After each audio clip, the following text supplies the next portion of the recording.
دكتور جينيفر شانون كانت بتتكلم في كتاب لا تغذي عقل قرد عن موضوع مهم جدا: القلق والخوف الغير طبيعي. القلق والخوف الغير طبيعي دول هي بتتكلم عن اقترار الأفكار ده يعني القلق والخوف الغير حقيقي بالمرة، إنك تبقى قاعد ودماغك تقعد تكر وتسوحك.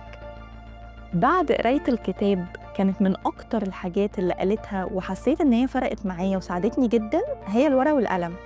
الورقة والقلم، انت لما بتكتب مشكلة بس حاول انك تكتب المشكلة على انها مشكلة واحد صاحبك او مشكلة ابن خالتك مثلا، هتلاقي نفسك بتلاقي للمشكلة بدل الحل 10,000 حل، لانك مش بتبقى مضغوط جوه المشكلة.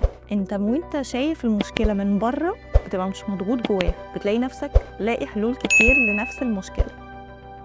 زي انك تقول مثلا انا بحل مشاكل كل الناس وباجي عند مشكلتي انا وعطل. هو ده بالظبط اللي انت بتحسه فعلا، انك بتبقى مضغوط جوه المشكله، لكن وانت بره المشكله بتلاقي لها حلول كتير. الورقه والقلم كمان بتساعدك انك تعرف نفسك اكتر، لانك هتلاقي نفسك بعد سنه لما هتقرا افكارك هتعرف انت قد ايه اتقدمت وقد ايه بقيت واعي لنفسك، وعرفت تتخلص من الحاجات اللي قلقاك كلها، وعرفت تشتغل على نفسك اكتر.